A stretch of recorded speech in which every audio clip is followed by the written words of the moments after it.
The morning air over Glacier National Park carried that kind of silence that only deep wilderness knows, soft, alive, expectant. Ranger Ethan Cole had learned to read it after 14 years in the field.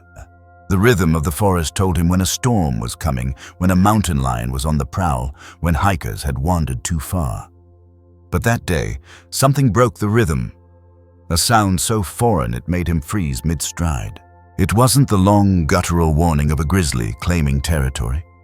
It wasn't a mating call, nor the low huff a sow gives to gather her cubs. It was sharp, fractured, almost panicked a roar that didn't sound right.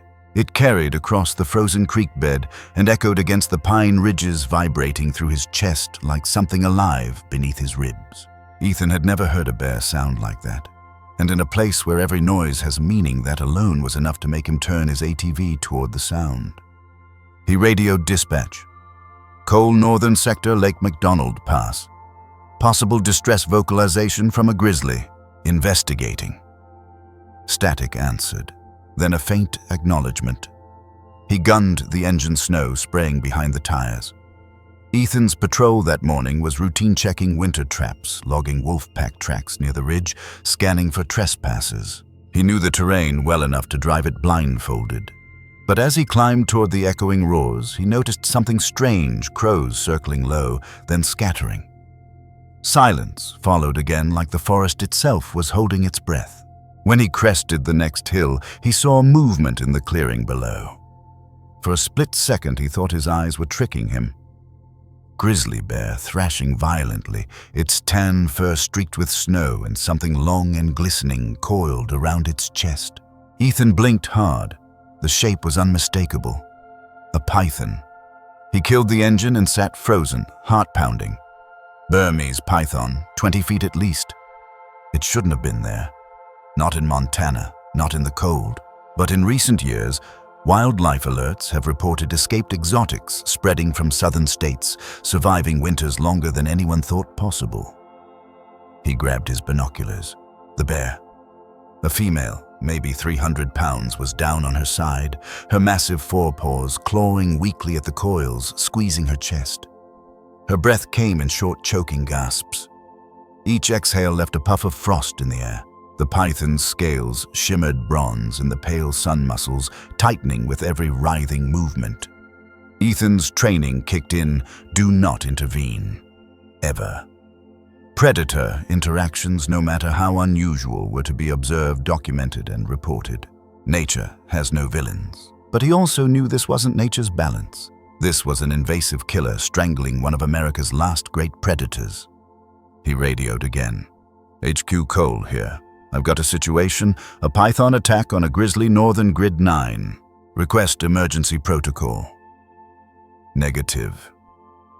Cole, the reply came through thin and firm. Predator engagement. Stand down. Document only. He looked back at the bear. The python's head lifted, jaws opening wide, tongue flicking toward his direction. The bear let out another hoarse cry, weaker this time.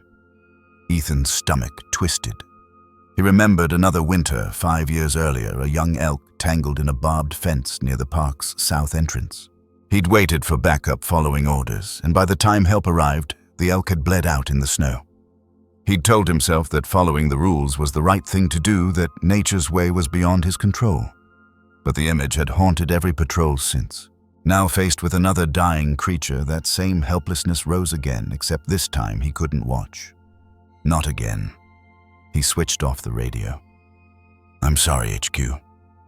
He opened the gear compartment, grabbed his snake pole, heavy gloves, and tranquilizer rifle. Each step toward the clearing felt heavier than the last. The bear saw him coming and froze, nostrils flaring a warning growl, rumbling from deep within her chest. Ethan stopped, hands visible. Easy, girl. Not here to hurt you. His voice trembled just enough to make it real.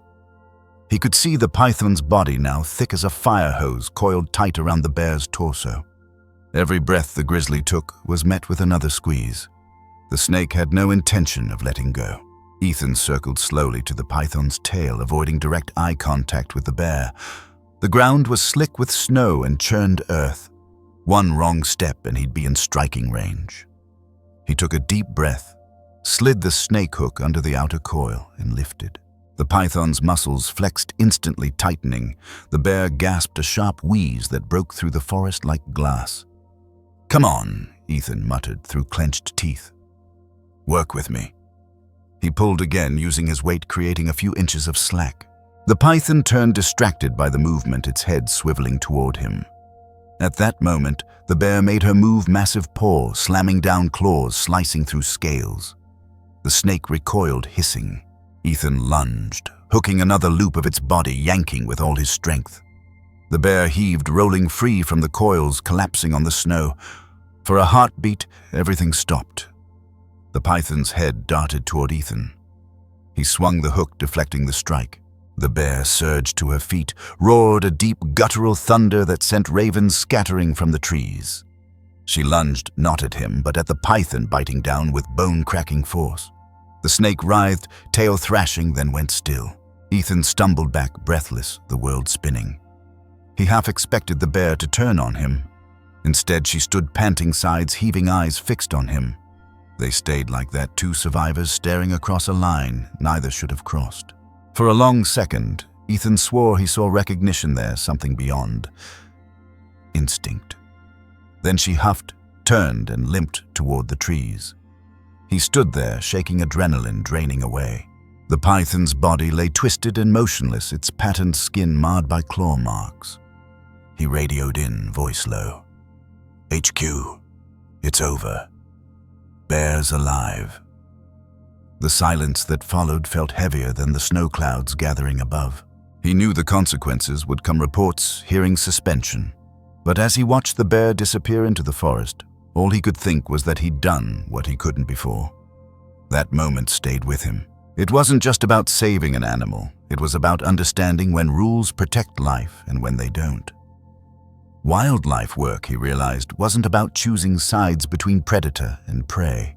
It was about knowing when nature's balance had already been broken by human hands and deciding whether to help restore it. Later that night, back at the ranger station, he reviewed the footage from his dash-mounted camera. The lens had captured every second the python's coils. The bear's desperate roar, his own reckless decision. In the corner of one frame, he saw it. The bear, after the fight, glancing back at him just before she vanished into the trees. A brief, unmistakable pause. He saved the clip, labeling it Incident E9, but deep down he knew it was something else entirely, a message maybe, or the start of something no scientist could yet explain. That night the snow came heavily, muffling the world in silence again. But Ethan couldn't sleep. His mind replayed that sound, the roar that wasn't a roar at all, but a call for help.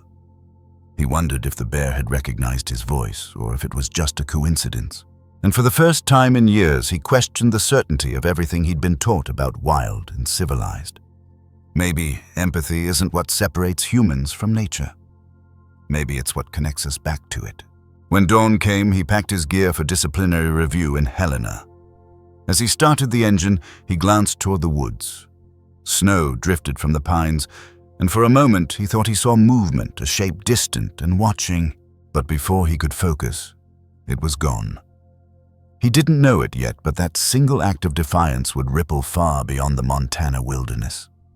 And before long, 5 grizzly bears would return the gesture in a way that no one, not even science, could explain. Ethan drove toward headquarters, unaware that the story wasn't ending, it was only beginning. Somewhere deep in the forest, the rescued bear was already calling her kin. And the next time he heard that strange, broken roar, it wouldn't be a plea for help. It would be something far more profound. Ethan Cole spent the night staring at the flickering light of his wood stove, the fire popping like it wanted to speak. The cabin walls were lined with memories of order maps, field reports, certificates of commendation for exemplary adherence to park protocol. But that night, those papers felt hollow. The air smelled of pine smoke and guilt. He replayed the moment he turned off the radio, the click echoing in his head like a gunshot.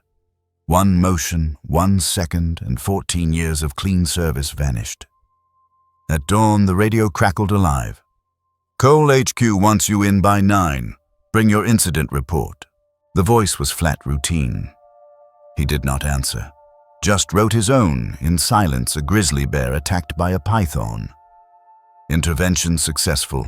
Both species are alive. Protocol violated. He folded the page neatly, placed it on the passenger seat of his Jeep, and started the engine. The drive toward headquarters was long, cutting through forests still cloaked in morning fog. The tires hummed against the icy ground. As he passed the clearing where it happened, the python's body was gone. Bears, wolves, or scavengers must have dragged it off. Nature wastes nothing, not even what doesn't belong. At the park's main compound, Director Avery Holt was waiting outside the log building. Tall, deliberate voice, always measured like she was timing each word. "Ranger Cole," she said, "come inside." Inside, the meeting room smelled of coffee and tension. Two other rangers, Miguel Torres and Hannah Reeves, sat at the end of the long table, both watching him the way people do when they're grateful it's not them in the chair. On the far end sat Dr. Hoare, Leah Monroe, the park's wildlife behaviorist, reviewing footage from Ethan's dash cam on her laptop. The bear's desperate roar, the hiss of the python, Ethan's voice shouting, "Come on, girl, breathe." Holt paused the clip right there.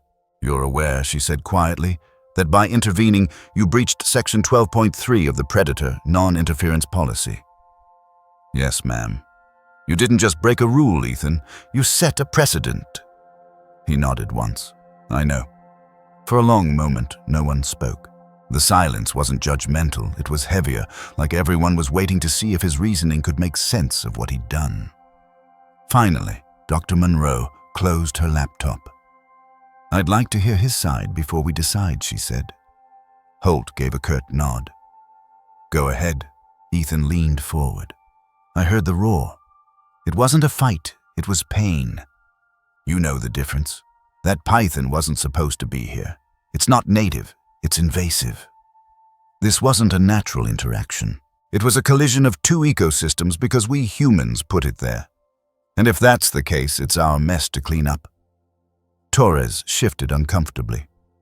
"You're saying you judged what was natural?" "I'm saying I judged what was right," Ethan replied. "Doctor." Monroe's eyes softened. "Tell us what you saw after." He described the moment the bear turned toward him, not attacking, not fleeing, just standing there, his eyes clear, breathing again. The way she'd looked at him. It wasn't aggression, he said quietly. It was recognition, like she knew I wasn't there to harm her. Holt rubbed her temples. "Ethan, we can't build policy around emotion. If every ranger acted on instinct, this park would turn into a petting zoo." "Then maybe instinct isn't the problem," he said. The room went still. Holt exhaled sharply. "You'll be suspended for review. 2 weeks unpaid. During that time, you will not enter the park grounds." "Understood." "Yes, ma'am." The meeting adjourned. No one looked him in the eye except Monroe. As he reached the door, she said softly, "For what it's worth, Ethan, I would have done the same thing." He nodded, unsure whether it comforted or hurt more. Outside, snow began to fall again, light but relentless. He walked toward his Jeep boots, crunching against the gravel. Then he heard another voice crackle through the nearby Ranger radio network. "Unit 7 copy. On Cole's incident, man saved a bear from a python. Guess he's trying out for Disney." Laughter followed, distant and brittle. He turned the radio off. That night, he stayed in a motel outside Kalispell, a half-hour from the park border. Cheap place walls, too thin, the kind of spot rangers use when storms cut off mountain access. He sat on the bed, the TV flickering with news he didn't hear. The image of that bear kept replaying, the sound of her breath returning, the warmth of life when it should have been gone. He thought about all the rules he'd followed, how each one was written for order, not compassion, yet every ranger he knew had faced a moment when the book didn't help. There's no manual for empathy. He scribbled something on the motel's notepad. "We protect what we understand, but sometimes we have to act to understand it." The next morning, his suspension paperwork arrived via email. He signed it, closed his laptop, and drove. Not toward home, but back to the trailhead where it happened. He told himself it was just to clear his head to say goodbye to the place before 2 weeks of confinement. But when he reached the ridge overlooking the valley, his breath caught. Track's massive paw prints led from the clearing toward the lake. The snow around them was fresh, undisturbed. She'd survived. He crouched down, tracing one print with his gloved hand. "Good girl," he whispered. He stood there for a long time, scanning the horizon. For the first time in days, the silence didn't feel heavy.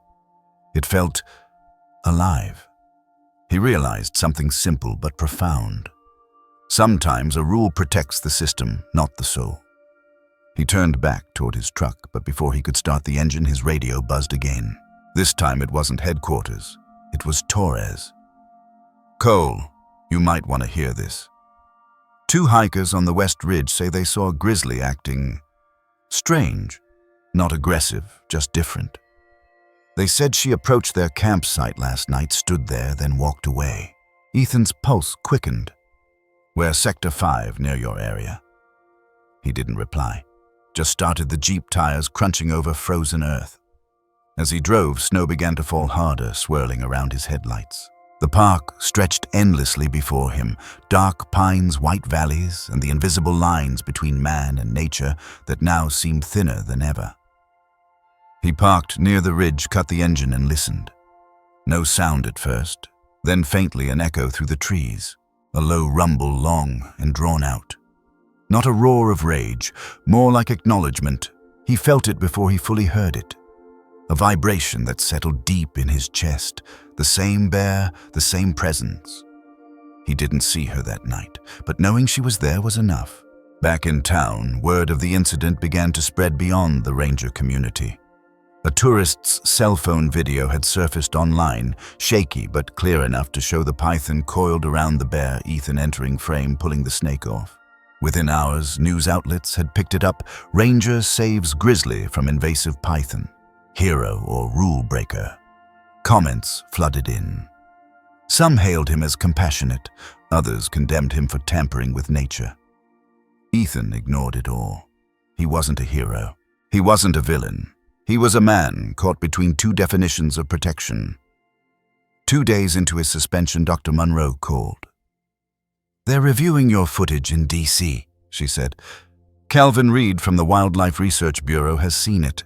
He's skeptical, thinks you overread the bear's behavior." "Maybe I did," Ethan said. "Or maybe I didn't."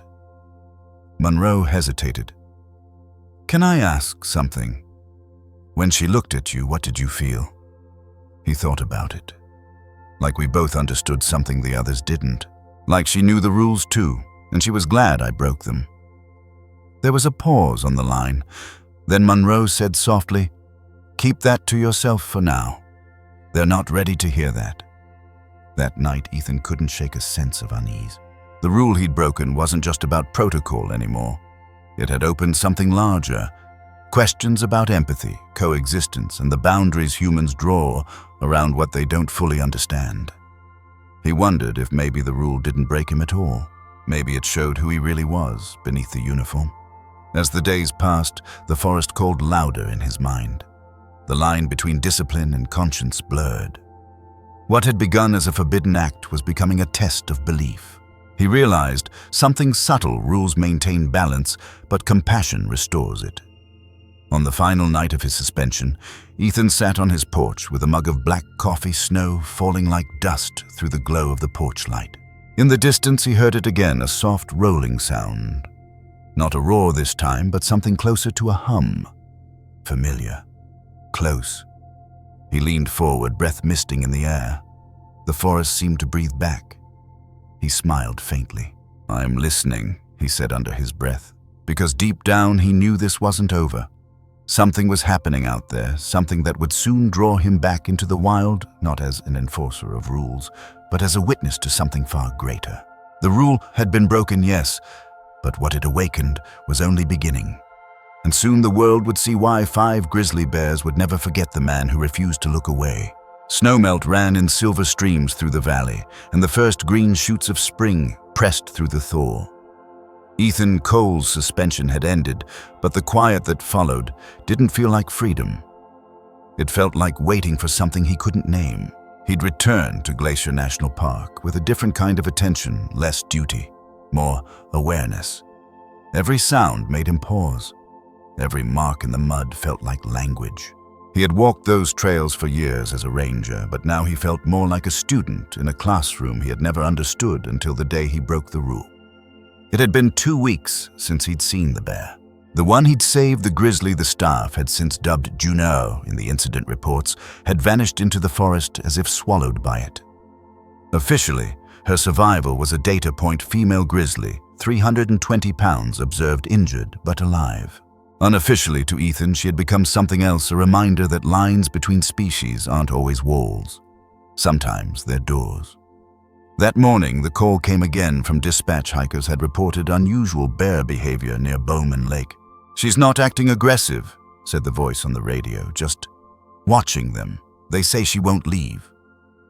Ethan hesitated before answering. "Copy. I'll take it." He reached the site within an hour, the trail winding through fir trees heavy with mist. When he arrived, the hikers were already gone, escorted out for safety, but their campsite was untouched. A half-eaten salmon lay near the fire pit, fresh. He crouched and saw tracks, 5 sets of them, one large, the others smaller. A family. His pulse quickened. From the tree line came the low rumble of a growl. He turned slowly, hands open. There she was, Juno. The scar along her shoulder where the python had coiled was still visible beneath her thick fur. 4 younger bears stood behind her, heads low, watching him. Their breath steamed in the cool air. He froze, not from fear, but awe. Every instinct told him to back away to return to his truck, but instead he stayed. His voice came out low, steady. "Hey, Juno, it's me." She didn't charge, she didn't retreat. She stepped closer. 10 feet, then 5. It wasn't until that moment that Ethan realized she was leading them, introducing him perhaps to her small group. The 4 bears fanned out in a half circle behind her, mirroring her calm. For a ranger trained to expect hostility, this was unthinkable. He lifted his radio to record audio for documentation. His voice was barely a whisper. Multiple bears coordinated movement, no sign of aggression. Then, softer. "This is impossible." The bears watched him for nearly a full minute before Juno let out a sound Ethan had never heard before, a short, rhythmic chuffing deep in her chest. It wasn't the warning huff of irritation. It was something else. Later, Dr. Leah Monroe would analyze the audio and call it low-frequency communicative huffing, a tone grizzlies use when they recognize a non-threat. Ethan didn't move, just stood in the cold stillness, every breath visible between them. Then one of the younger bears stepped forward, sniffed the air, and swiped gently at the ground near his boots, close enough to test him, far enough not to touch. "Easy," Ethan murmured. "I get it. You're curious." Then something happened that changed his understanding of everything. A twig snapped behind him. Ethan turned just slightly. In that instant, Juno stepped forward, putting herself between him and the sound. Her body tensed, ears forward, muscles ready. It was just a raven landing on a branch, but the act itself was unmistakable. She'd shielded him. A grizzly bear, a wild, fully grown apex predator, had positioned herself protectively between a human and potential danger. Ethan's breath caught. The moment stretched impossibly long. Then Juno relaxed, as if realizing there was no threat, and looked back at him. He whispered, "You don't have to protect me." But maybe she wasn't doing it for him. Maybe it was instinct memory, or something deeper, something that didn't need translation. Later, back at the ranger station, he showed the footage to Dr. Monroe. She played the clip again and again, slowing it down, analyzing Juno's body language. She placed herself as a buffer, Monroe said. "Not dominance, not fear. This is coordination." Ethan leaned forward. "You're saying—" She remembered. Monroe exhaled slowly. "I'm saying she recognized a pattern. Bears have remarkable spatial memory. But this looks like recognition of a relationship. It's not supposed to happen outside of captivity." She paused the video and looked at him. "You realize what this means, right?" If this holds up, it changes how we understand wild animal cognition. He stared at the screen. Juno's eyes' steady calm filled the frame. Or maybe he said it changes how we understand connection. That night, Ethan sat outside the station listening to the wind move through the pines. Somewhere in the darkness, a bear huffed a sound he now understood differently. He wondered if empathy was nature's oldest language buried beneath the noise of survival. It reminded him of stories from Dr. T. Monroe's research files instances of dolphins pushing drowning humans to shore, elephants mourning their dead wolves, and ravens hunting in tandem. Cooperation, communication, reciprocity. It was there, written across the animal kingdom, yet humans insisted on calling it a coincidence. Empathy isn't a trait, it's a response. You don't choose it, you recognize it. In the days that followed, the sightings continued. Locals reported a small bear group approaching fishing cabins, not for food, but to observe. One video captured by a motion-triggered camera showed the bears sitting quietly near a parked ranger truck, the same make and color as Ethan's. Dr. Calvin Reed, the Bureau's zoologist and resident skeptic, called it selective habituation. In his words, the bears learned that certain human patterns don't equal threat. It's conditioning, not emotion. Monroe disagreed. Conditioning doesn't make a bear shield a person, she said. The debate spread through the wildlife science community like wildfire. Some dismissed it as projection. Others saw it as evidence that cooperation isn't exclusive to humans. Ethan avoided the noise. He didn't care about proving anything. He cared about what it meant that the line between instinct and understanding might be thinner than anyone believed. A week later, Ethan returned to the site alone. He brought a small field camera, set it up near the clearing, and waited in his jeep as dusk settled. He didn't call out, didn't bait, didn't move, just waited. Hours passed. The woods shifted from gold to gray, then faintly a movement. A large shape emerging from the trees. Juno. Behind her, the 4 others. They approached slowly, stopping near the same fire pit where the first encounter had happened. Juno turned her head toward his truck, then let out that same low chuffing sound. Ethan felt his chest tighten, not fear, but something close to gratitude. He raised his hand in greeting, a quiet acknowledgement. For a moment, everything between them felt equal. The man who broke a rule, and the bear who forgave him for it.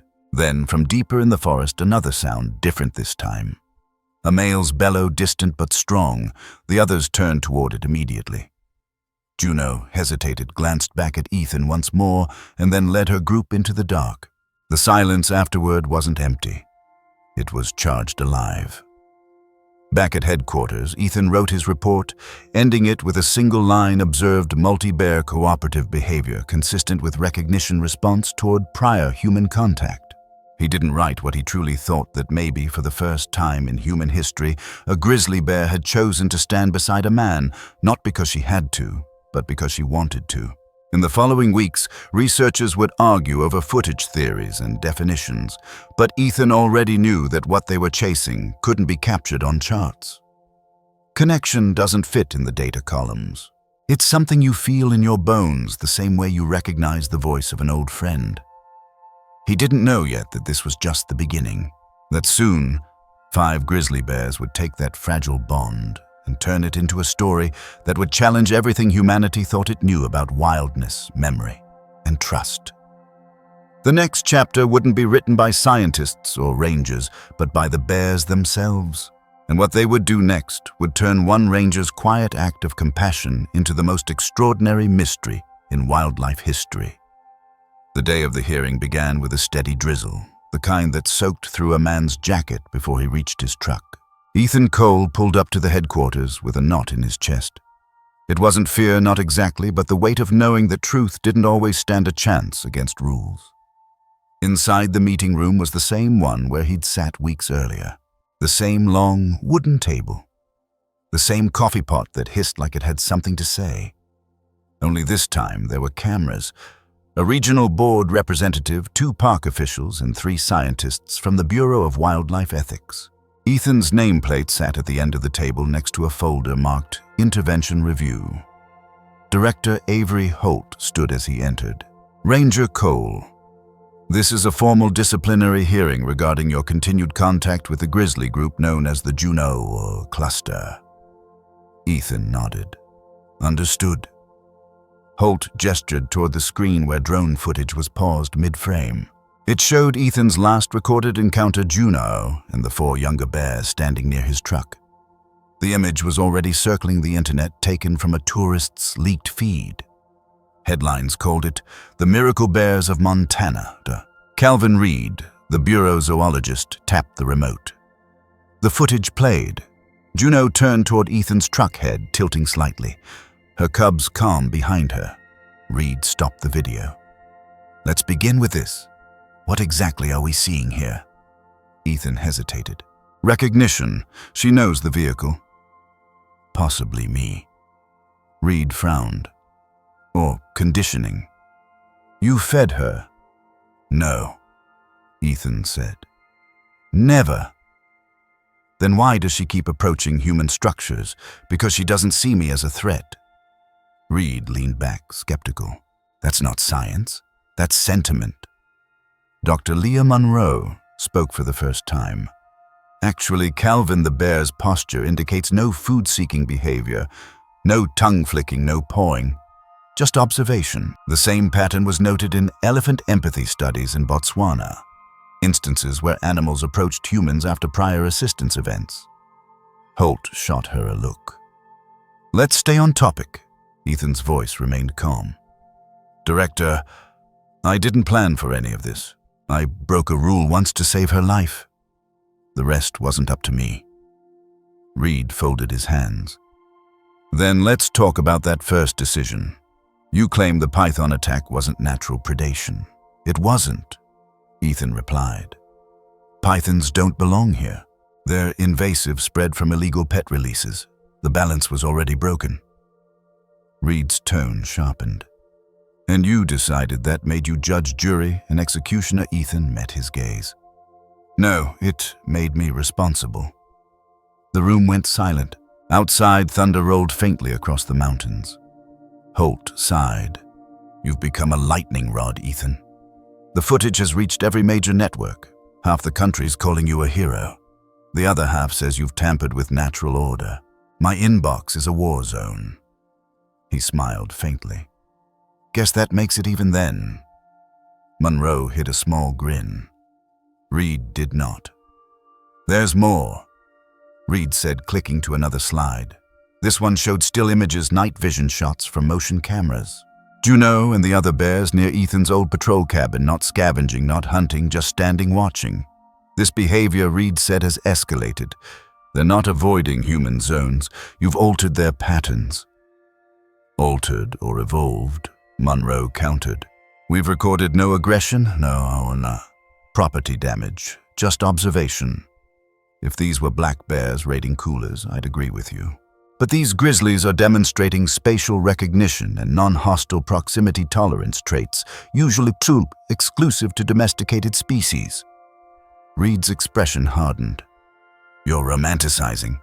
This is anthropomorphism dressed up as science. Holt stepped in. Enough. We're not here to rewrite biology. We're here to decide disciplinary action and next steps for public safety. But the room wasn't listening to Holt anymore. The argument had outgrown her authority. It wasn't about rules now, it was about belief. Ethan stayed quiet. He'd seen that kind of fight before. Humans are debating what nature meant while ignoring the fact that it kept moving without them. Finally, Holt turned back to him. Ranger Cole. You understand that your continued presence in their territory could influence their behavior further. You're hereby restricted from field patrols pending reassignment. Ethan nodded. Understood. Monroe raised a hand. With respect, Director, pulling him out entirely could jeopardize our observation continuity. The bears already identify his vehicle. Removing him abruptly could trigger unpredictable responses. Reed scoffed. They're not toddlers, Leah. They'll adapt. Monroe held her ground. Maybe, Or maybe we lose the only bridge we've ever seen between wild grizzlies and human familiarity. You of all people should recognize the value of a once-in-a-generation behavioral anomaly." The board murmured among themselves. Holt rubbed her forehead. "We'll reconvene tomorrow," she said finally. "Ranger Cole remain in town. No park access until further notice." The meeting adjourned. Cameras shut off. Papers shuffled. But the air stayed charged heavy with something that couldn't be put in a report. As the others filed out, Monroe caught up to him. "You handled that better than most would have," she said quietly. "I'm not sure it matters," he replied. "It matters," she said, "because you didn't try to justify it, you just told the truth." Outside, the rain had stopped. The clouds thinned to streaks of amber as the sun broke through. Ethan stood on the steps, watching steam rise from the pavement. Behind him, Holt's voice called out. "Cole," he turned. "Do you believe she trusts you?" He thought for a moment. "I think she recognizes. I meant no harm." "That's not what I asked." He smiled faintly. "Then yes, maybe trust is the right word." Holt's eyes softened just for a second. "Be careful with that word, Ethan. It has a habit of turning on the people who believe in it." He nodded. "So does fear." That night, social media erupted again. Clips of the hearing leaked Ethan's quiet conviction against the bureaucracy's cold formality. Viewers argued. Some said he was reckless. Others called him the Bear Whisperer. Someone made a short documentary, The Ranger Who Spoke with Grizzlies. Within days, it hit 1 million views. We remind the public that wildlife remains unpredictable and dangerous. Ranger Cole's actions were singular and not to be replicated. Ethan read it over breakfast and laughed under his breath. The irony wasn't lost on him. They'd turned his mistake into a myth, and myths have a way of outgrowing truth. He didn't respond to interview requests. He didn't give quotes. He just went back to his quiet roots, logging data, maintaining fences, watching from a distance. But the story wouldn't fade. Each time a new sighting of the bears surfaced, the connection grew stronger in the public mind. One local news anchor put it best. "Maybe we've spent too long teaching ourselves that wild means heartless." Ethan clipped the quote and pinned it on his fridge. Weeks passed. The bureaucracy settled down, but the forest didn't. One evening, Monroe visited his cabin with a small recording device. "You should hear this," she said. She played an audio file, a low rhythmic huffing, followed by soft vocalizations. "This was recorded last night by the observation team near your old patrol route. It's Juno's group." Ethan listened. The sound was unmistakable. "They're communicating," he said. Monroe nodded. "Yes, but here's the part you should know. Right before this recording, they found your old Jeep parked nearby. It seems they came looking." He didn't speak for a while. The idea sat between them like a quiet revelation. "Leah," he said finally, "if they're trying to find me, what do we do?" She smiled softly. "Maybe nothing. Maybe this time we just listen."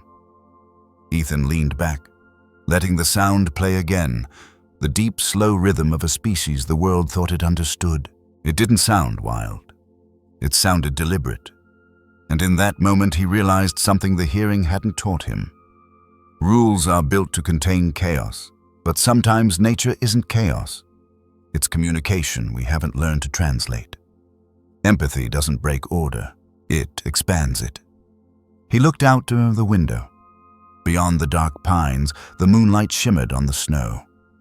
Somewhere out there, 5 grizzlies were making their own kind of sense of the world. The next time they appeared, it wouldn't be in the courtroom or on a screen. It would be at his doorstep, 5 bears in the moonlight, bringing with them a mystery that would rewrite everything the park thought it knew about the wild. It started just after midnight, the kind of still hour when even the river stopped whispering.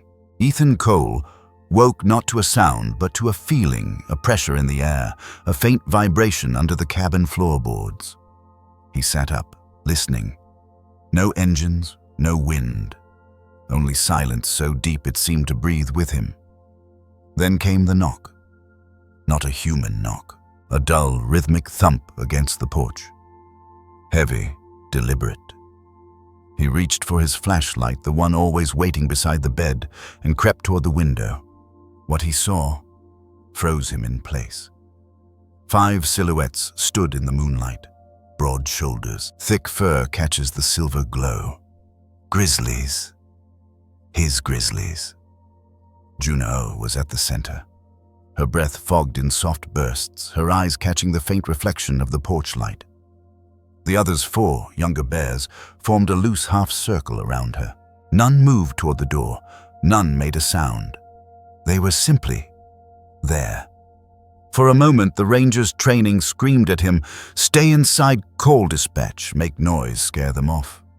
But another part of him, the part that had turned off his radio once before, knew better. He opened the curtain wider, careful not to startle them. Juno raised her head, watching him. Then she did something impossible. She stepped forward, climbed halfway onto the porch, and lowered her body until her front paws touched the boards like she was testing the distance between 2 worlds. The wood creaked under her weight. Ethan's heart hammered. He didn't move. Behind her, one of the smaller bears pawed at the ground uneasily. Juno turned, gave a short, low huff, and the younger one settled. It wasn't dominance, it was reassurance. A leader told her group there was no danger here. Ethan whispered, "You came back." It wasn't the words that mattered. It was the tone.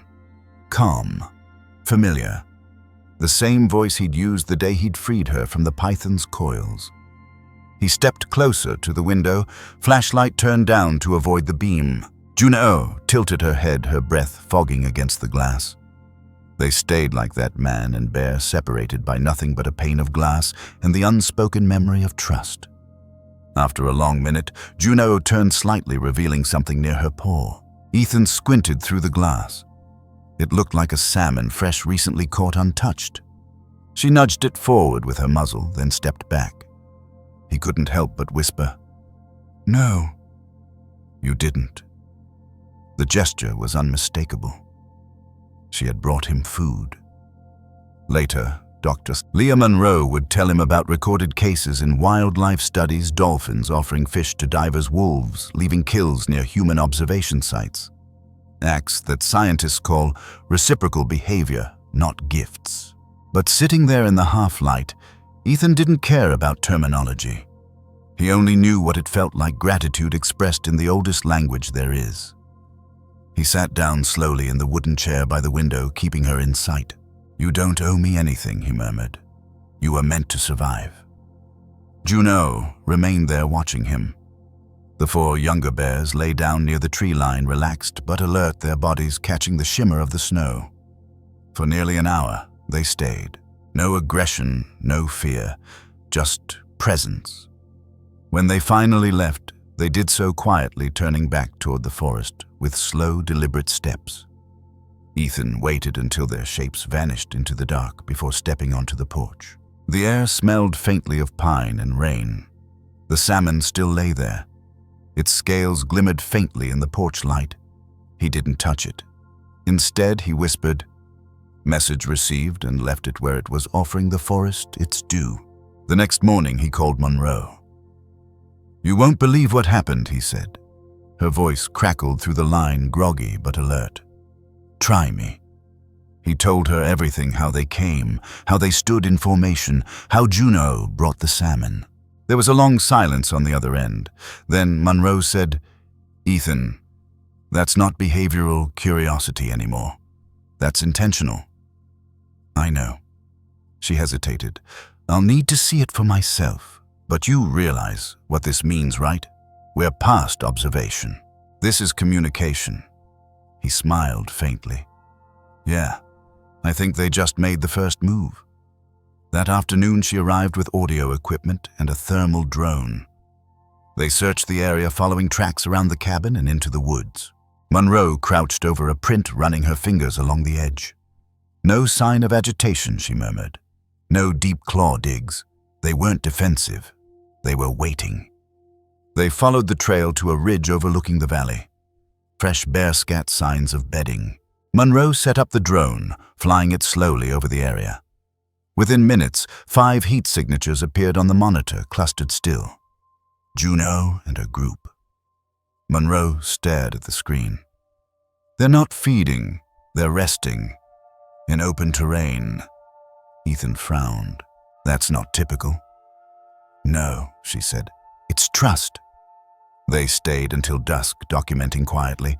The bears moved a little occasionally, lifting their heads when eagles passed overhead. When Ethan's voice carried across the valley a soft call of, "Hey there, Juno." One of the younger bears raised its head and made a soft grunt. Monroe glanced at him. That wasn't random. You realize that, right? He nodded. She's teaching them. That night, Monroe reviewed the drone footage. She slowed it, frame by frame. Look at this, she said, pointing. When you spoke, Juno turned toward the sound before you even finished the word. Reaction time under a second. That's learned word association, Ethan. Maybe recognition. He watched the screen silent. The mystery of it hit him harder than the science. These were wild grizzlies, creatures people call unpredictable, dangerous, unfeeling. And yet, here they were bridging the distance humans had drawn for centuries. It made him think about something his mentor once told him years ago. Wildlife doesn't need saving, Ethan. It needs understanding. He'd thought it was poetic nonsense back then. Now it felt like prophecy. The park administration didn't see it that way. When word of the visit reached Director Holt, her call came fast and direct. Ethan, I need to know exactly what happened. He told her every detail. She sighed. This can't go public. If people think wild grizzlies are safe to approach, we'll have chaos on our hands. I agree, he said. That's not the message here. Then what is? He looked out the window at the fading twilight. That maybe the distance between us isn't as wide as we thought. She paused. You're not a philosopher, Cole. You're a ranger. Remember that. After she hung up, Ethan sat quietly for a long time. The truth was, he didn't feel like either anymore. Not just a ranger, not just a witness. Something else. Something in between. Nature doesn't reward interference, but it does remember intention. That night on the porch wasn't proof of intelligence, it was proof of connection. And maybe that was rarer. For the next several nights, he left his porch light off, his window slightly open. He didn't expect them to return, but each morning he found small signs, tracks near the stream, claw marks on the tree line, faint impressions where they'd lain down. The visits continued not every night, not predictably, but enough to feel deliberate. Monroe began recording these patterns, comparing them with known cases of cross-species recognition. What you have here, she told him, is the first documented case of long-term non-captive cooperative tolerance in wild grizzly bears, and it's tied to a single human subject. He chuckled. That's one way to say it. She smiled. You know another. He thought for a moment. It's friendship, Leah. Just not the kind we're used to. That word friendship made her pause. She didn't correct him. By early spring, the snow began to thin, and the forest took on a pulse again, rivers swelling, elk moving north, new cubs being born. But Ethan couldn't shake the feeling that Juno's group wasn't done teaching him. Each encounter added a small piece to something larger. A story not about domination or fear, but about understanding. One evening, as the sun slipped low and turned the lake gold, Ethan saw movement at the tree line again. Not 5 this time, 6. One smaller cub wobbling beside Juno, or a new life. He smiled, leaning against the porch rail. Welcome to the world, he whispered. He didn't know it yet, but Juno's gift had only begun. What came next? The experiment to understand it would test science belief in the fragile boundary between what humans know and what they only feel. The world was about to learn that trust once earned in the wild has a memory all its own. When the footage of Juno's midnight visit quietly reached the Bureau of Wildlife Research, the reaction was instant and divided. Half the scientists called it behavioral anomaly. The other half called it impossible. Either way, the world wanted proof. Director Avery Holt summoned Ethan and Dr. Leah Monroe to headquarters. The meeting room was crowded with voices: zoologists, cognitive ecologists, data analysts, and one public liaison from the Department of the Interior who clearly wished she were anywhere else. Holt began her tone crisp. If this behavior is real, we need verification, controlled conditions, repeatability. We can't base federal policy on anecdotes. Reed, the bureau zoologist, leaned forward. Then we replicate it. Controlled field tests. Play the ranger's voice, observe responses. No human proximity. Ethan said quietly. You'll just scare them. Reed smiled thinly. If what you're saying is true, they'll know the difference. Monroe glanced at Ethan. It's worth trying. But the goal isn't to prove a connection, it's to understand it. That was how it began. The Replication Project, a small, cautious study designed to test whether the Macali bears, as they were now labeled, would respond to familiar sounds and cues associated with Ethan. The team set up in the forest near the ridge where Juno's group had last been seen. Speakers were hidden in tree hollows, cameras camouflaged against bark. Ethan wasn't allowed near the site. Instead, his voice recorded from interviews was played at controlled intervals. Hey there, Juno. Easy, girl. The first few days, nothing, just ravens and wind. Then on the 5th day, movement. One of the younger bears, identified by a crescent-shaped scar, appeared in frame. It circled the speaker, sniffing, then sat. For nearly a full minute, it stared in the direction of the sound, then gave a single low huff before walking away. Reed analyzed the footage that evening. Coincidence, he said.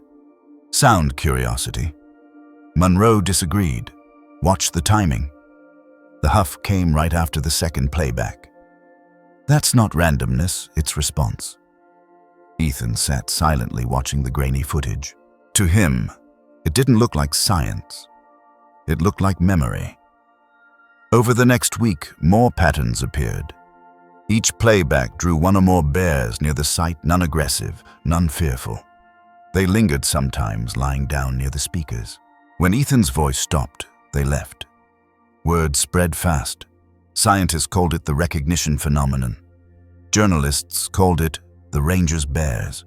But behind the attention, the research team wrestled with something deeper, how to measure what didn't fit into formulas. One evening, while reviewing data, Monroe said softly, "You realize what this means, don't you?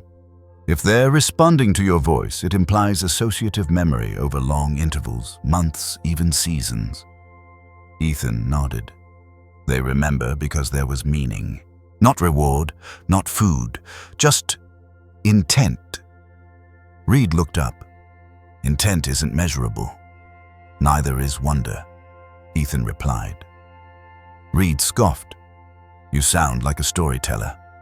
Monroe smiled faintly.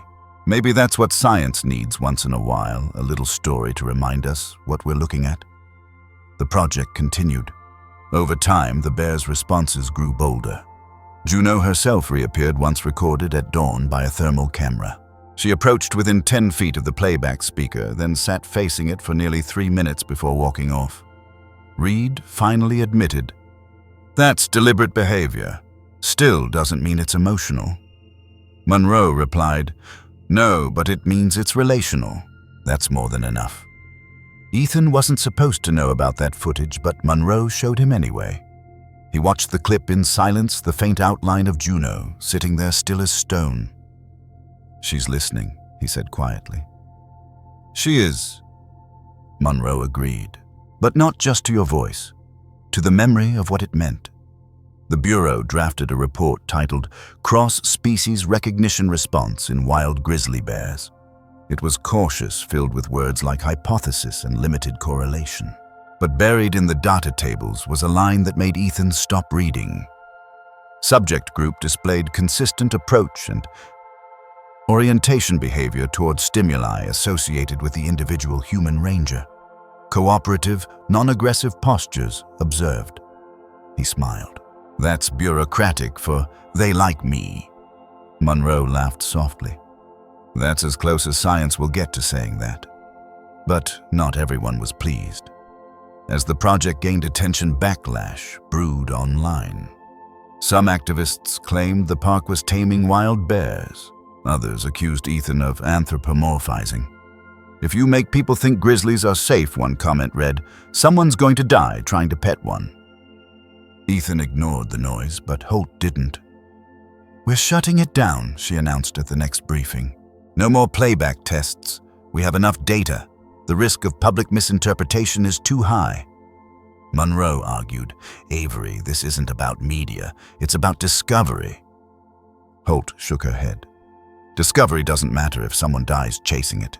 That night, Ethan and Monroe sat outside the field lab. The air was cool, the stars sharp and endless. "You think she's right?" he asked. Monroe looked up. "Maybe. But we don't get to choose what discoveries the world is ready for." He nodded, thinking of the first night he heard Juno's roar. Back then it had been a cry for help. Now it was something entirely different, a call for recognition. A week after the project shut down, Ethan was reassigned to a lower sector far from the bears' territory.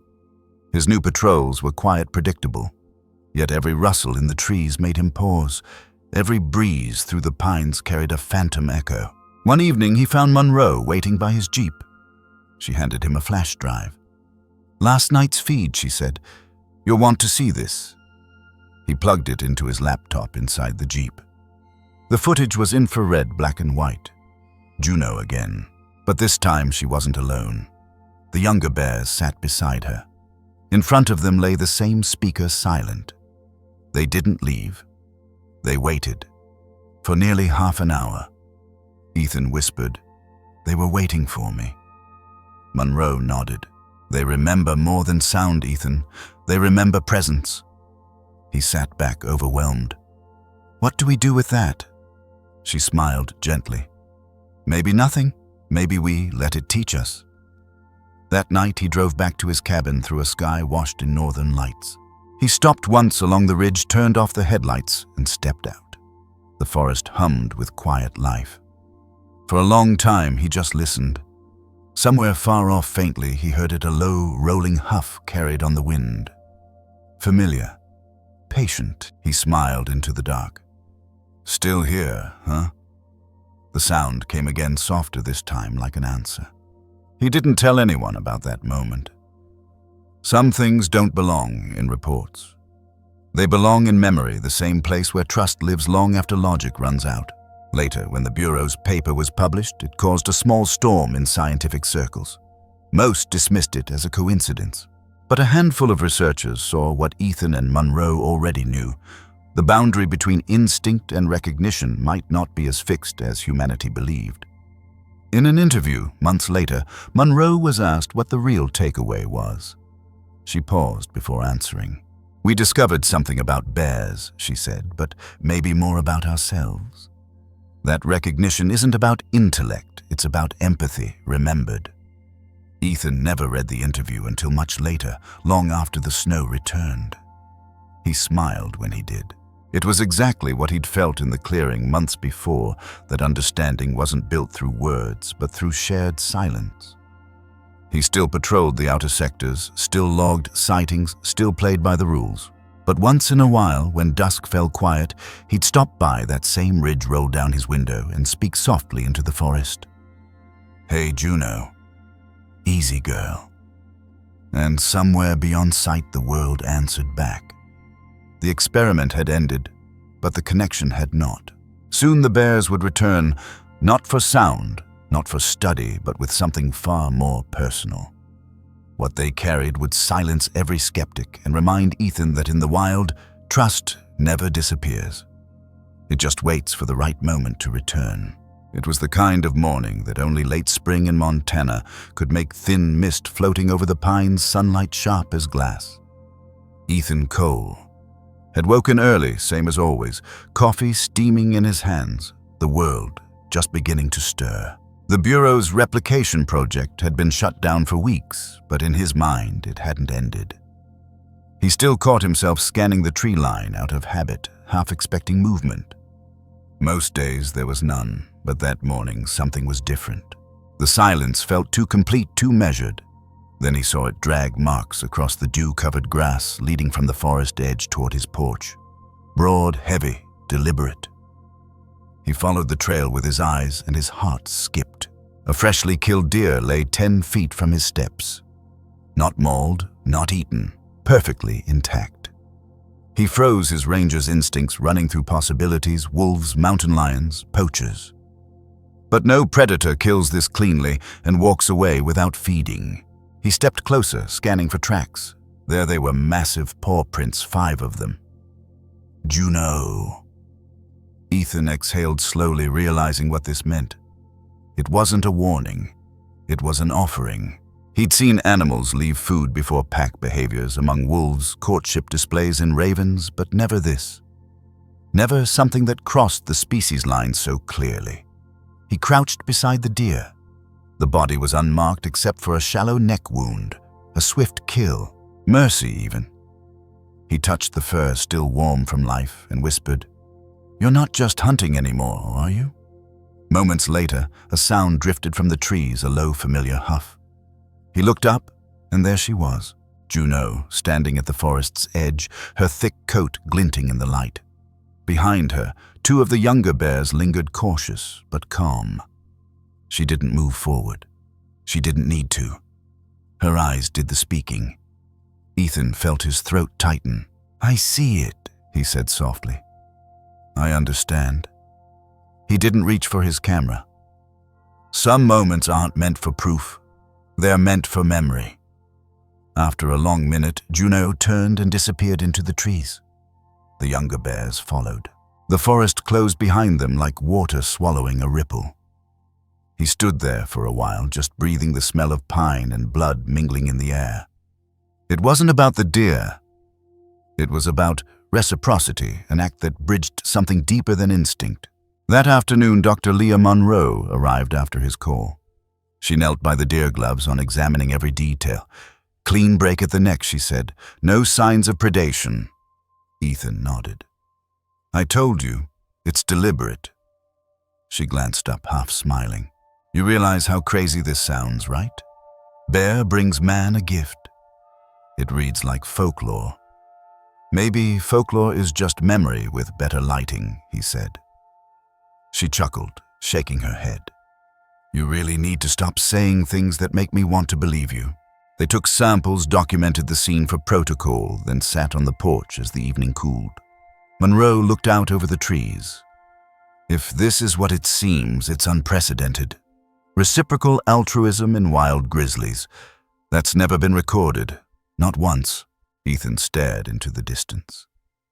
"Then maybe it's not science. Maybe it's acknowledgement." She leaned back, thoughtful. "It challenges everything we've built our understanding on. We categorize, define, and control. But maybe these animals aren't reacting, they're responding. There's a difference." He nodded slowly. "Response comes from awareness." They sat in silence for a while, watching the sunset turn the lake to gold. Later that week, Monroe sent the findings to a select group of behavioral ecologists. One of them, Dr. Aidan Frost, replied within hours. "If validated, this changes our baseline definition of animal empathy." But not everyone agreed. The Bureau released a cautious statement, calling it territorial cache behavior, claiming the deer was likely stored for later feeding. Ethan laughed when he read it. "They can't stand the idea of something acting out of gratitude." Monroe sighed. "They don't see gratitude as data." Still, word leaked. The story spread first in small wildlife forums, then across media channels. The phrase "the gift bear" began trending online. Some mocked it, others romanticized it. But buried beneath the noise was a simple truth that an apex predator had chosen to share rather than to kill. The park tightened its media restrictions, but the event couldn't be buried. For the public, it became a symbol. For scientists, a puzzle. For Ethan, it was something quieter, a moment that changed the way he saw every living thing in those woods. He began to notice patterns. Whenever he left the cabin, the bears appeared in subtle ways. A paw print by his truck, a patch of disturbed grass, a broken branch near his patrol routes. Always signs of nearness, never intrusion.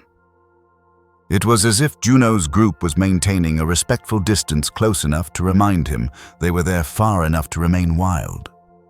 It reminded him of something Dr. Monroe once said: empathy isn't just shared emotion, it's the decision not to harm when you could. He wrote it down in his field journal that night. Weeks passed. The deer carcass vanished, consumed by scavengers and time, but the feeling it carried lingered. The gift wasn't the act. It was the understanding behind it. One morning, while checking trail cameras along the ridge, Ethan stumbled upon another scene. Near the old observation point, 5 bears stood together: Juno, her offspring, and one young male now nearly grown. They were watching a herd of elk across the valley. None of them hunted. They just stood silent, unified. Ethan set the camera down and simply watched. The symmetry of it, the way they moved as one, the way their gaze lingered not in hunger but in patience, felt sacred. The forest remembers kindness differently than humans do. It doesn't replay it, it builds on it. Back at headquarters, he tried explaining that to Holt. "Director, they're not changing because of me. They're changing because they've been shown another way to exist around humans." Holt frowned. "You're romanticizing again, Cole. We don't know that." He met her gaze. "No, but we know what happens when we don't listen. And maybe that's worse." She didn't answer, but she didn't argue either. That evening, Ethan returned to his cabin. The porch was empty. The world was still. He poured himself a cup of coffee and sat by the window.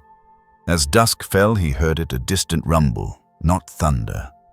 Then the soft rhythm of heavy steps through the brush. Shapes emerged from the tree line, 5 bears moving together, their silhouettes blending with the dark. They stopped a few yards from the porch. Juno raised her head, eyes steady on him. Ethan stood heart full but steady. "You don't have to bring anything," he said quietly. "You already gave enough." For a moment, no one moved. Then Juno lowered her head, not submission, not fear, just acknowledgement. A bow between equals. The others followed her lead, a slow ripple of stillness that spread through the group. Then they turned and melted back into the trees. He stayed there long after they were gone, listening to the echo of their movement fade into the night. That was the lesson he realized, not that animals could act human, but that humans could finally act with enough humility to be trusted by something wild. The deer, the visits, the stares, they weren't miracles. They were reminders that coexistence isn't granted. It's earned. That night, under the slow drift of northern light, he wrote his final note for the day. "They gave me a gift I can't repay. Understanding." The story could have ended there, with gratitude exchanged in silence between man and bear, but nature wasn't finished.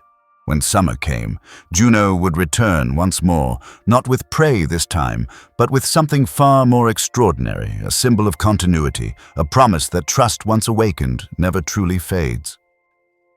Summer came to Glacier National Park quietly that year, as if the world itself didn't want to disturb what had been set in motion.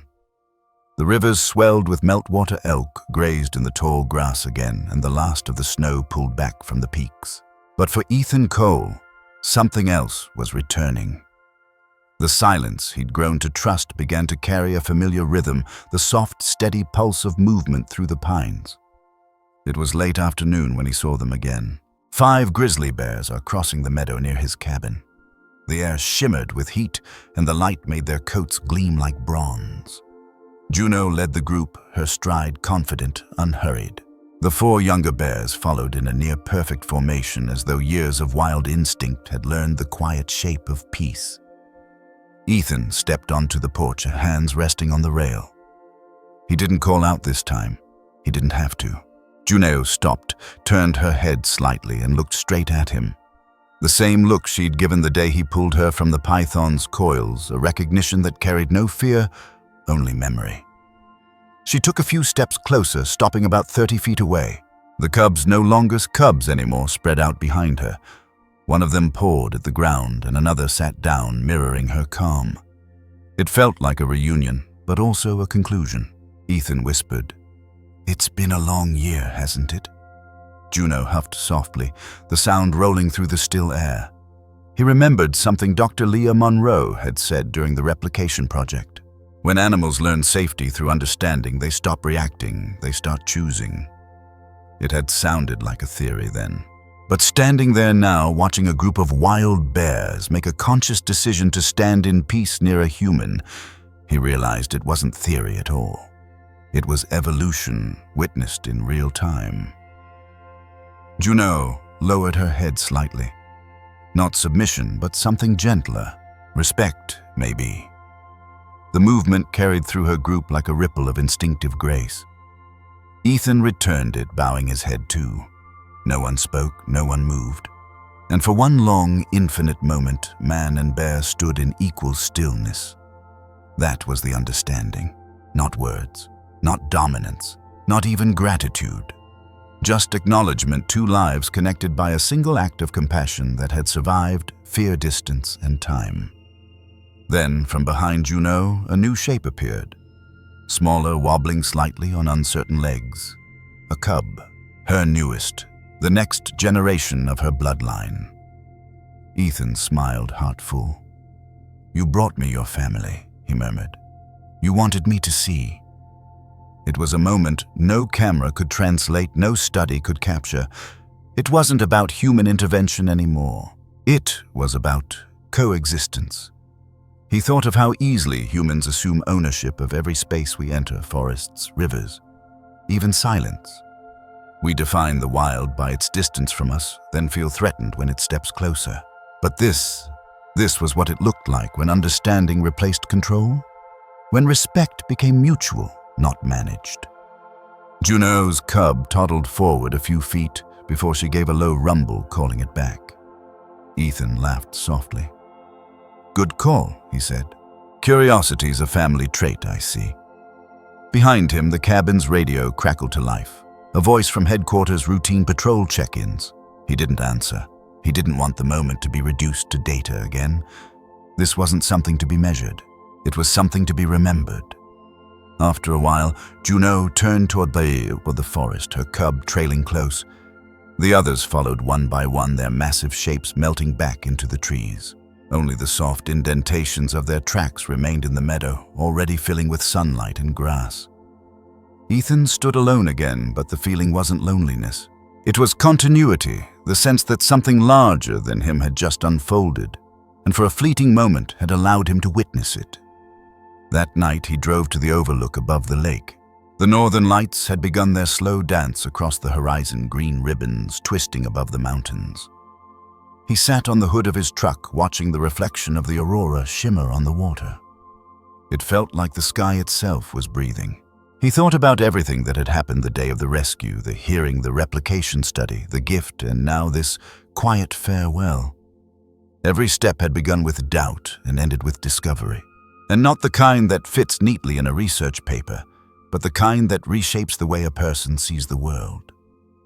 Ethan took out his field journal, flipping to the last page. He wrote, "Understanding isn't a conclusion. It's a bridge you walk every day between what you know and what you're willing to learn." He paused, then added, "We spend our lives trying to separate ourselves from the wild. Maybe that's why we're always searching for peace, because we've forgotten we came from it." When he closed the notebook, he noticed movement along the lake's edge. A shadow, familiar, steady. Juno stood there watching him from across the water. He lifted his hand just once. She didn't move, but her reflection rippled through the water like a quiet answer. He whispered, "Thank you." It wasn't clear who he was thanking, the bear, the forest, or whatever silent force had allowed their paths to cross. Maybe all of them. The following months brought new headlines, research debates, and documentaries. The footage of the replication project resurfaced, and scientists around the world began referencing the Cole-Juno interaction in studies on animal cognition. Most framed it as data stripped of feeling, but those who'd truly watched the footage, the ones who paid attention to the pauses between movement, recognized it for what it was. Empathy without language. Dr. Monroe called one evening. "They're reopening the study," she said. "Different parameters this time. They want to explore recognition, cross-species memory, and cooperative behavior." Ethan smiled. So the skeptics finally caught up. Some of them. Most are still arguing. He chuckled. Good, let them argue. The forest already knows the truth. After they hung up, he stepped outside again. The air was cool and the night smelled of rain and pine. Somewhere far off an owl called. The mountains were just outlines against the stars. And yet he felt completely seen. He realized then that Junao's real gift hadn't been the deer or even her trust. It was the reminder that compassion doesn't weaken boundaries, it reshapes them. It doesn't erase wildness, it dignifies it. The world would keep searching for explanations he knew. But some things were never meant to be explained. They were meant to be felt deeply enough to change you. He took one last look at the forest, whispering, "Whatever you are, keep teaching us." And maybe somewhere out there the bears heard him. The next morning the meadow was quiet again. No tracks, no sounds. Just the hum of life continuing as it always had. He brewed his coffee, opened his logbook, and smiled at the page. The wild doesn't ask for belief. It asks for respect. The rest it returns in its own time. He set down his pen, looking out at the trees where he'd once seen fear, then hope, then understanding. There's a lesson buried in all of it, one that isn't about bears or pythons or rangers. It's about us, about how we move through the world. Every act of kindness ripples further than we see. Every small choice to understand instead of judge becomes part of something larger, something living. So before you go, take a moment. Think about the wild spaces in your own life, the ones inside you and around you. Ask yourself, are you protecting them or are you listening to them? If this story spoke to you, share it. Leave a like, subscribe, and stay with us for more true stories from the wild, where compassion meets survival and understanding might just be the most powerful instinct of all.